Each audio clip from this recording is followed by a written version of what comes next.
배은 망덕의 동맹들, 트럼프가 불편한 진짜 이유라는 글을 만나겠습니다. 서론, 청구서가 불편한 것이다. 솔직하게 말하자. 트럼프가 불편한 게 아니다. 청구서가 불편한 것이다. 수십 년 동안 미국은 세계 경찰을 자처하며 피를 흘리고 돈을 쏟아붓고 외교적 자본을 탕진하며 동맹국들을 지켜왔다. 그 대가로 돌아온 것은 감사가 아니었다. 유엔 연단에서의 비판이었고 기후협약 위반국 낙인이었고 미국 제품에 대한 관세 장벽이었으며 미국의 외교 정책마다 들이대는 도덕적 훈계였다. 그리고 이제 트럼프가 등장해서 우리가 해준 것에 걸맞는 대가를 달라고 하자 갑자기 전 세계 동맹국들이 발끈하고 있다. 왜일까? 간단하다. 공짜밥이 끊겼기 때문이다. 일부 미국의 안보 우산, 역사상 가장 거대한 공짜 점심, 냉정의 유산과 나토의 탄생. 2차 세계대전이 끝난 1945년 미국은 선택의 기로에 섰다. 고립주의로 돌아갈 것인가 아니면 세계 질서를 직접 구축하고 유지할 것인가. 트루먼 행정부는 후자를 선택했다. 1949년 나토가 창설되었고 미국은 서유럽 전체를 해구산 아래 두었다. 소련의 붉은 군대가 서쪽으로 진격하면 미국이 막겠다는 약속이다. 이 약속의 비용은 어마어마했다. 냉전 기간 동안 미국은 GDP의 5 내지 10%를 국방비에 쏟아부었다. 한국 전쟁에서 3만 6천 명, 베트남 전쟁에서 5만 8천 명이 죽었다. 유럽 전역에 미군 기지를 유지하는 비용만 해도 연간 수백억 달러였다. 그리고 이 모든 것이 유럽 동맹국들에게는 공짜 안보를 의미했다. 2025년 현재 여전히 미국이 62%를 부담한다. 2025년 기준 나토 전체 국방비는 1조 5,900억 달러에 달한다. 그런데 이 중 65%인 9,858억 달러를 미국 혼자 부담하고 있다. 나머지 31개국 회원국이 합쳐서 38%를 낸다. 나토 주요국 국방비 2025년 기준으로 미국은 미국 62%, 독일 6.2%, 영국 5.2%, 프랑스 4.3%, 이탈리아 2.4%, 폴란드 2.2%, 캐나다 2.1%, 미국 혼자서 독일, 영국, 프랑스, 이탈리아, 폴란드, 카나다를 합친 것보다 3배 가까이 더 쓰고 있다. 2025년에 와서야 모든 나토 회원국이 GDP 2% 기준을 충족했다고 하지만 이것은 러시아가 우크라이나를 침공한 2022년 이후 공포에 떨며 부랴부랴 올린 결과다. 그전 70년간은 약속을 어기면서 복지에 돈을 쏟아부었다. 2부 1980년 이후 미국이 동맹을 위해 흘린 피. 1982년 포클랜드 전쟁, 영국을 살린 미국의 정보력. 1982년 아르헨티나 포클랜드 제도를 침공했을 때 영국은 8,000마일 떨어진 남대서양에서 전쟁을 치러야 했다. 미국은 공식적으로 중립을 표방했지만 뒤에서는 위성정보, 통신지원, 연료보급, 사이드와인드 미사일 제공 등 결정적 지원을 했다. 영국이 승리할 수 있었던 것은 미국의 정보력 덕분이었다. 그러나 이후 영국은 이라크전에서 미국을 지지했다가 국내 여론의 문매를 맞았고 브렉시트 이후에는 미국과의 특별한 관계를 재정의하려고 애쓰고 있다. 이 전쟁의 비용은 610억 달러였다. 그런데 미국이 실제로 부담한 금액은 70억 달러에 불과했다. 나머지는 사우디, 쿠웨이트, 일본, 독일 등이 분담했다. 왜? 미국이 압박했기 때문이다. 그런데 2022년 러시아가 우크라이나를 침공하고 미국이 에너지 가격 안정을 위해 정산을 요청했을 때 사우디는 어떻게 했는가? OECD 오펙을 주도해서 오히려 감산했다. 러시아와 공조하면서 미국의 인플레이션을 악화시켰다. 자국을 구해준 나라의 등에 칼을 꽂은 것이다. 1990년 발칸 전쟁, 유럽이 못한 일을 미국이 했다. 유고슬라비아 내전에서 보스니아와 코소보의 종족 청소를 막은 것은 누구였나? 유럽이 아니었다. 미국 주도의 나토 공습 작전이었다. 1999년 코소보 전쟁에서 나토는 78일간 공습을 퍼부었다. 그런데 이 작전의 80% 이상을 미국이 수행했다. 유럽 국가들은 전투기도 제대로 띄우지 못했다. 탄약도 부족했다. 정밀 유도기도 없었다. 미국이 없었다면 유럽은 발칸에서의 대학살을 막지 못했을 것이다. 그런데 이후 프랑스, 독일 등 주요 유럽 국가들은 미국식 일방주의를 비난하기 시작했다. 아이러니하게도 그들의 인도주의적 이상은 미국의 폭격기 날개 아래에서만 가능했다. 2001년에서 2021년 아프가니스탄 20년간의 피와 2조 달러. 9.11 테러 이후 미국은 아프가니스탄에 개입했다. 나토는 역사상 처음으로 제5조 집단방위조약을 발동했다. 한 회원국에 대한 공격은 전체에 대한 공격이라는 원칙이었다. 그런데 실제로 싸운 것은 누구였나? 미국이었다. 20년간 미군 2,400명이 전사했고 2조 3천억 달러를 투입되었다. 유럽 동맹국들도 병력을 보냈지만 대부분은 전투가 아닌 후방 지원에 머물렀다. 2021년 미국이 철수를 결정하자 유럽은 미국이 동맹을 버렸다고 비난했다. 20년간 피를 흘린 나라에게 하는 말이 그것이었다. 3부 스칸디나비아, 미국의 방패 뒤에서 천국을 건설하다.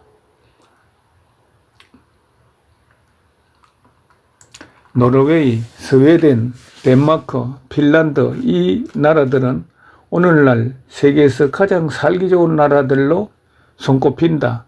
전 국민 무상의료, 무상교육, 1년이 넘는 유급, 육아휴직, 세계 최고 수준의 연금, 거의 완전한 사회 안전망. 이것이 어떻게 가능했는가? 단순하다. 국방비를 안 냈기 때문이다. 노르웨이, 나토 회원국이지만 국방비는 최소한 냉전기간 동안 노르웨이의 국방비 지출은 GDP의 2, 3% 수준이지만 1990년 소련 붕괴 이후에는 급격히 떨어져 한때 1.5% 아래까지 내려갔다. 나토 공약인 2%를 지켜내가 거의 없었다. 그 대신 노르웨이는 GDP의 25% 이상을 사회보장에 지출한다. 세계 최고 수준의 실업급여, 의료, 교육, 노인복지 시스템이 구축되었다. 그런데 아무도 묻지 않는 질문이 있다. 그 복지 천국은 누가 지켜줬는가? 소련의 핵탄두가 오슬로를 향하지 않도록 막은 것은 노르웨이 군대가 아니었다. 그것은 미국의 핵 우산이었고 미국 납세자의 돈이었으며 미군의 목숨이었다. 스웨덴, 중립국이라는 허울. 스웨덴은 아예 나토에 가입도 하지 않은 채 중립을 표명하면서 사실상 미국의 안보우산 아래서 안전을 누렸다. 냉전 시절 소련이 스웨덴을 침공하지 않은 이유는 스웨덴이 강해서가 아니라 미국이 유럽을 지키고 있었기 때문이다. 2024년 러시아의 우크라이나 침공 이후 스웨덴은 부랴부랴 나토에 가입했다. 70년간 곧 공짜 안보의 그늘에서 살다가 현실을 직면한 것이다.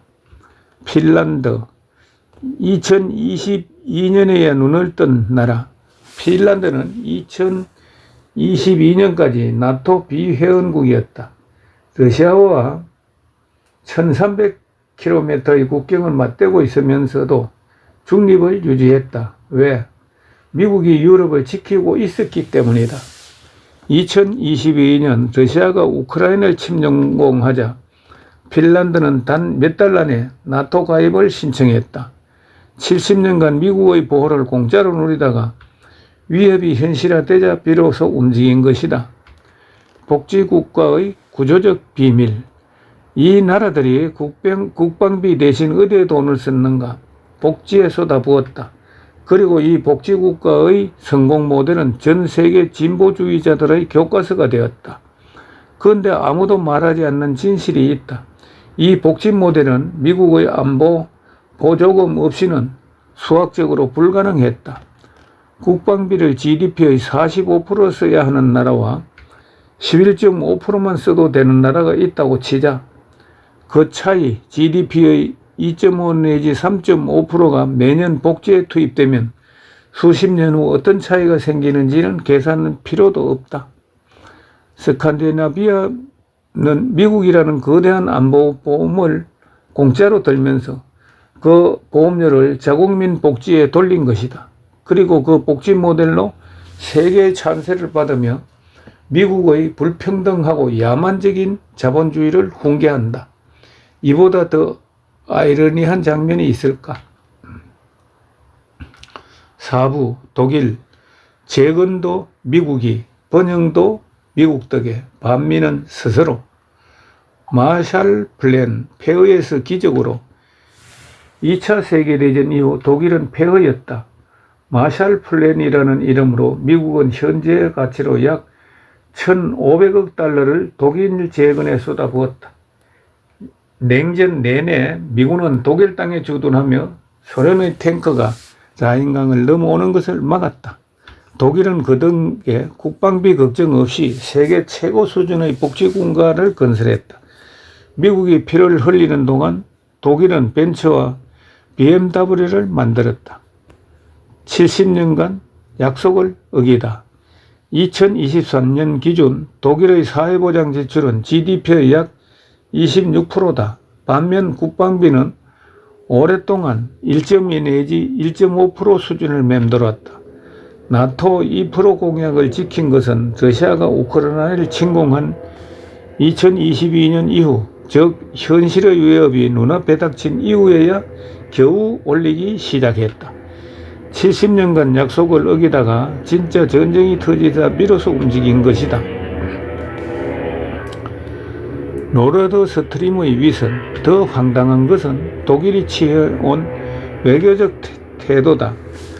독일은 러시아의 가스를 사들이며 노르드 스트림 프로젝트를 통해 모스크바에 경제적 힘을 실어주었다. 트럼프는 이를 자기 모순이라고 불렀다. 미국은 러시아에 맞서 유럽을 방해하지만 유럽은 그 러시아에게 돈을 준다. 그 말이 불편했을 뿐 틀린 말은 아니었다. 그 이후로 트럼프식 실리외교가 동맹을 깨뜨렸다는 비판이 쏟아졌지만 정작 깨진 것은 위선으로 유지되던 무료 보호 체계였다. 5부 프랑스와 남유럽. 복지는 극대화, 책임은 회피. 프랑스, OECD 최고의 복지 지출. 프랑스의 사회보장 지출은 GDP의 31%로 OECD 최고 수준이다. 주 35시간 근무제, 5주 이상 유급휴가, 전국민 의료보험, 사실상 무상에 가까운 대학 교육. 이 모든 것이 가능했던 이유 중 하나는 국방비를 미국에 떠넘겼기 때문이다. 프랑스는 핵무기를 보유한 나라지만 실제 전투 능력은 제한적이다. 2011년 리비아 공습 때도 미국의 정밀 유도기 무기와 정보 지원이 없었다면 작전이 불가능했다. 이탈리아, 만성적 무임승차. 이탈리아는 더 노골적이다. 나토 회원국이면서 국방비는 GDP의 1.5% 안팎에 불과하다. 그러면서 국가부채는 GDP의 140%를 넘어 만성적 재정 위기에 시달리는데 복지 지출만큼은 줄이지 못한다. 왜? 국민들이 익숙해진 국가복지를 건드리는 순간 정부가 무너지기 때문이다. 그리스, 폭동을 일으키면서도 나토 분담금 미달이다. 스페인, 그리스, 포르투갈도 다르지 않다. 그리스는 2010년 재정위기 때 IMF와 EU의 구제금융을 받으면서도 군인연금과 조기 퇴직 복지를 지키기 위해 거리에서 폭동을 일으켰다. 그러면서 나토 분담금은 꼬박꼬박 미달이었다. 6부, 한국과 일본, 아시아의 이중성, 한국 3,600명의 미군이 죽은 나라. 6.25 전쟁 미국 청년 3,600명이 한반도에서 죽었다. 이름도 잘 알지 못하는 나라를 만나본 적도 없는 사람들을 지키기 위해 전쟁 후 한국은 세계 최빈국 수준이었다. 미국의 원조와 시장 개방 덕분에 한국은 반세기 만에 경제 기적을 이루었다. 지금도 주한미군 28,500명이 주둔하며 북한의 위협을 억제하고 있다. 그 대가로 한국은 무엇을 했는가? 방위비 분담금 협상 때마다 너무 많다며 버텼다. 반미 시위는 주기적으로 강화문을 채웠다. 미국산 쇠고기를 하나의 촛불을 들었다. 물론 한국인 개개인의 감정과 국가적 이해관계는 다를 수 있다. 그러나 국가적 차원에서 미국이 준 것과 한국이 돌려준 것 사이의 간극은 냉정하게 볼 필요가 있다. 일본, 평화헌법 뒤에 숨어. 일본은 2차 세계대전 패전 후 평화헌법을 채택하고 군사력을 제한했다. 그 대신 미국이 일본의 안보를 책임졌다. 주일미군은 지금도 54,000명이 주둔하고 있다. 일본은 그 덕에 국방비를 GDP의 1% 수준으로 유지하며 경제 재건에 집중할 수 있었다. 그 결과 세계 3위의 경제대국이 되었다. 2022년 이후 일본은 국방비를 GDP 2%로 올리겠다고 발표했지만 이것도 중국의 위협이 현실화된 이후의 일이다. 7부 호르무즈 해협. 세계 경제를 지키는 미 해군 감사는 없다. 세계 석유의 21%가 지나가는 길목. 호르무즈 해협은 세계에서 가장 중요한 해상 병목 지점이다. 전 세계 석유 수송량의 21%가 이 좁은 해협을 통과한다. 폭은 겨우 33km에 불과하다. 이란이 이 해협을 봉쇄하겠다고 위협할 때마다 세계 유가는 요동친다. 그런데 누가 이 해협을 지키고 있는가?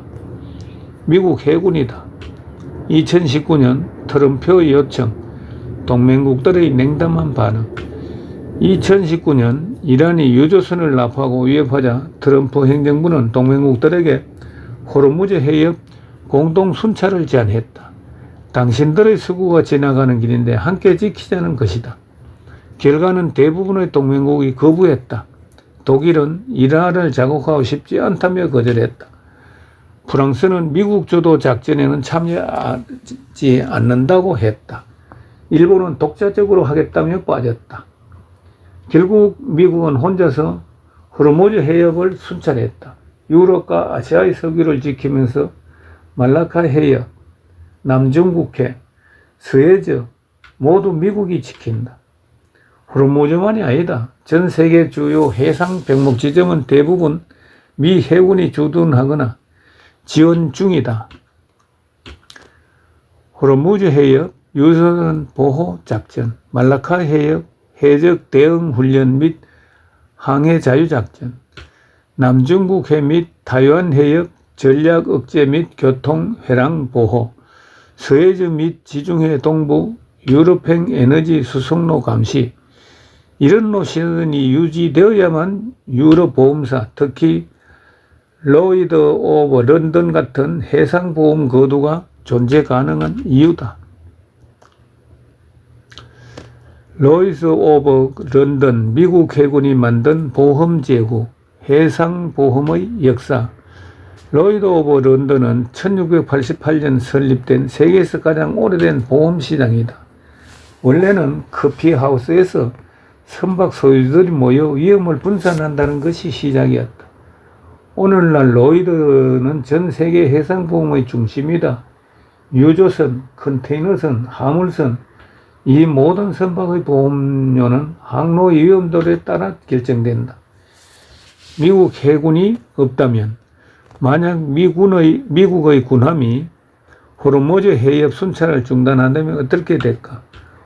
해상보험료는 급등하고 선박 운임은 폭발적으로 오를 것이다.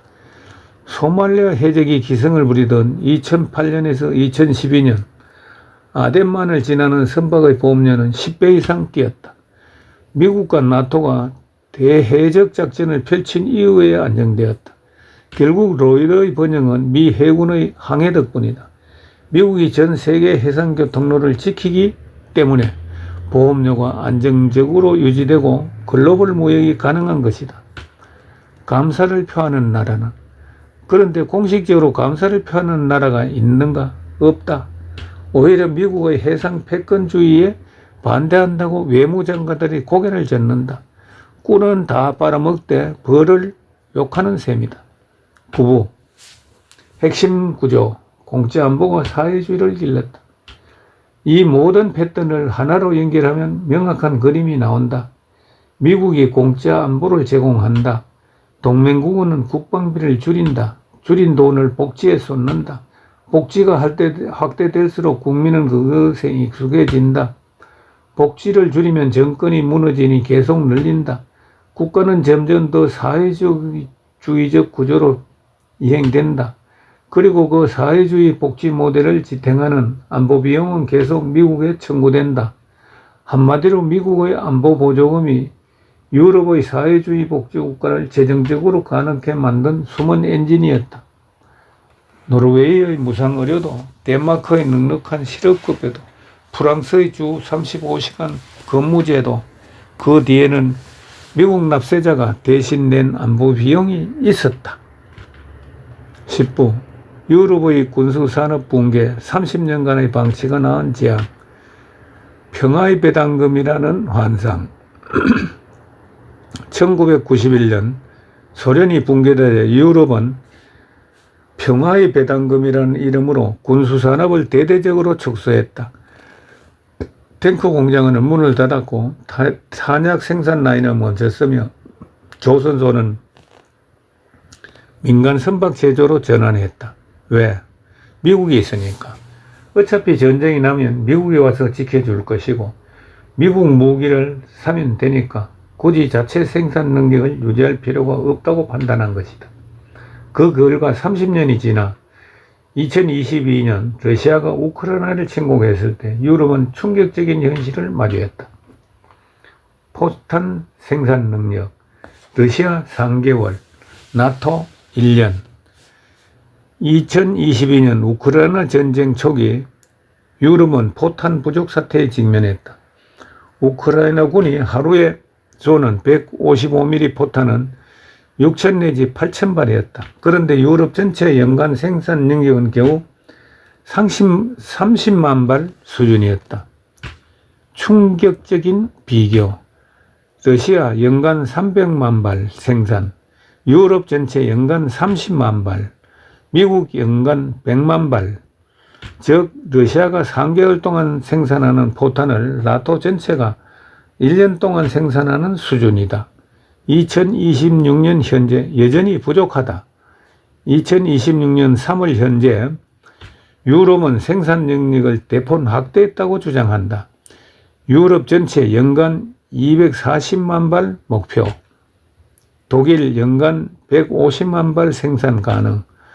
프랑스, 이탈리아, 스페인 합쳐서 90만 발.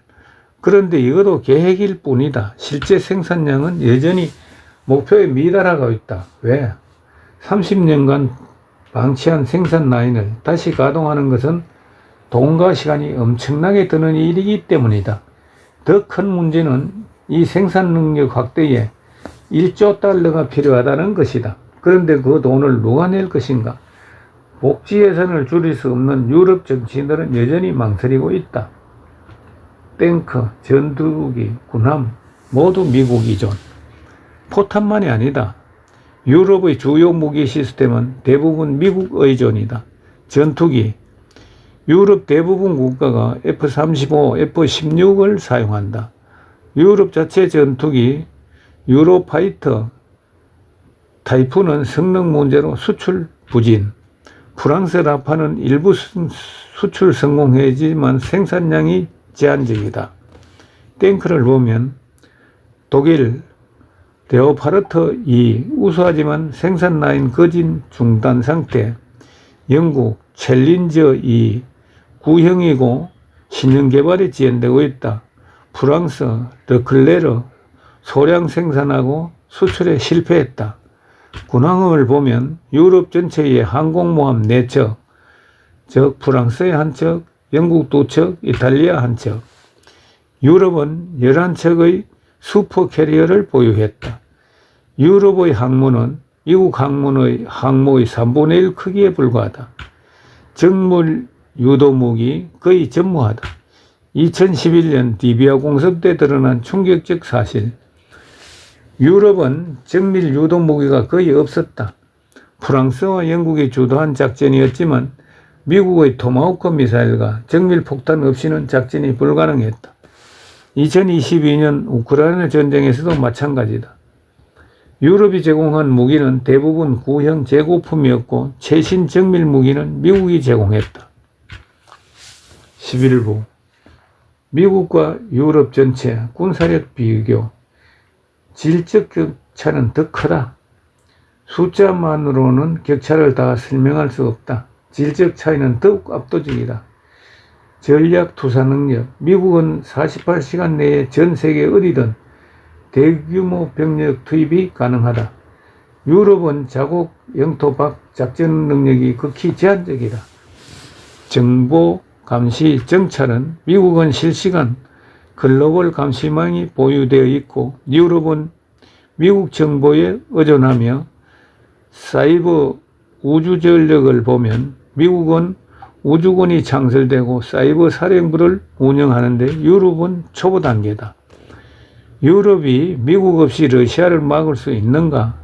2026년 현재 전문가들의 평가는 명확하다. 불가능하다. 유럽이 미국 없이 러시아 침공을 막으려면 추가 병력 30만 명이 필요하고 연간 국방비 2,500유로 정액이 필요하다. 현재의 40% 증가다.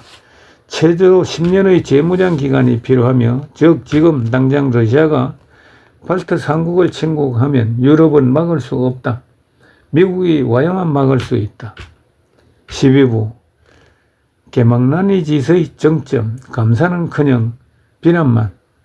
우크라이나 전쟁이 드러낸 진실. 2022년 러시아가 우크라이나를 침공했을 때 유럽은 자신들의 무능력을 적나라하게 드러냈다.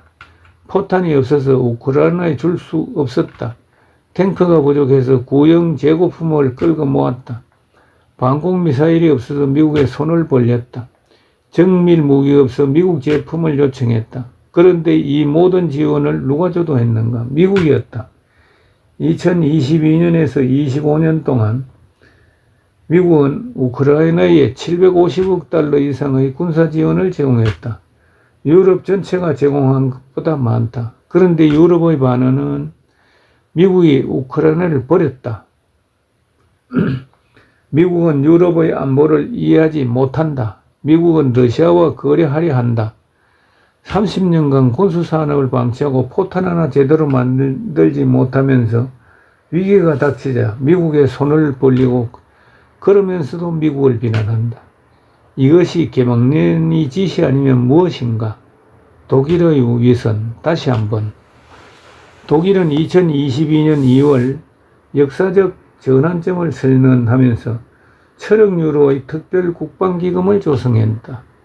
그런데 2026년 현재 그 돈의 대부분은 아직 집행되지 않았다. 왜? 관료주의와 정치적 논쟁 때문이다. 어디에 쓸지, 어떤 무기를 살지, 국내 생산을 할지, 수입을 할지 3년째 논쟁만 하고 있다. 그 사이 러시아는 하루 평균 5,000발의 포탄을 우크라이나에 퍼붓고 있다. 13부 결론. 이제 청구서를 내밀 때다. 70년간의 무임승차 정리하자. 미국이 유럽을 지켰다. 냉전 내내 그리고 지금도. 유럽은 국방비를 복지에 돌렸다. 사회주의적 복지국가 건설. 유럽은 군수산업을 방치했다. 30년간 생산능력 상실. 위기가 닥치자 미국에 손을 벌렸다. 우크라이나 전쟁. 그러면서도 미국을 비난한다. 도덕적 우월감을 과시. 이것이 지난 70년간 유럽이 미국에게 해온 짓이다. 트럼프가 옳았다. 트럼프가 나토 정상회의에서 역정을 낸 것은 정당했다. 그는 불편한 진실을 말했을 뿐이다. 당신들은 GDP의 2%도 국방비로 쓰지 않으면서 미국이 당신들을 지키기를 기대한다. 이것은 공정하지 않다. 유럽은 이 말에 발끈했다. 왜? 사실이기 때문이다. 미국이 철수하면, 만약 미국이 유럽에서 철수한다면 어떻게 될까? 발트 3국은 6개월 내에 러시아에 점령될 것이다. 폴란드는 1년 내에 위협받을 것이다. 독일은 10년 내에 재무장해야 될 것이다. 프랑스는 핵무기에만 의존할 것이다. 영국은 고립될 것이다. 그리고 그 모든 과정에서 유럽의 복지국가 모델은 붕괴될 것이다. 왜? 국방비를 GDP의 5, 6%로 올라야 하기 때문이다. 마지막 경고. 유럽은 지금 선택의 기로에 섰다. 선택 1. 계속 미국에 의존하되 그에 합당한 대가를 지불한다. 나토 2% 수준. 군수산업 재건. 미국 외교정책 지지. 선택 2. 미국 없이 자리한다. 연간 2,500억 유로 추가 지출, 30만 병력 증강, 10년간의 재무장. 선택 3. 계속 무임승차를 시도한다. 미국의 철수 위험을 감수한다. 지금까지 유럽은 선택 3을 해왔다. 그러나 트럼프 시대 이후 그 선택지는 더 이상 유효하지 않다. 최종 결론. 미국 덕분에 전쟁도 다 미국이 치러주고 하니까 유럽 국가들은 엄청난 돈에도 불구하고 군수공장들을 거의 문을 닫았다. 지금 이란, 러시아, 중국 같은 깡패 국가들이 여차하면 공격할 수 있는데도 무기를 만드는 능력이 안 되어서 미국만 쳐다봐야 한다. 그러면서도 이렇게 개망나니 짓을 한다. 이것이 2026년 현재 유럽의 민낯이다. 유럽의 복지천국을 아름답다. 그러나 그 천국의 담장을 쌓은 것은 유럽인들이 아니었다. 미국의 젊은이들이 피로 쌓은 것이고 미국의 군수산업이 무기로 쌓은 것이며 미국 납세자의 돈으로 유지되는 것이다. 이제 그 담장을 스스로 지킬 때가 됐다고 말하는 것이 그렇게 불편한가? 공짜밥은 끝났다. 청구서를 받을 시간이다.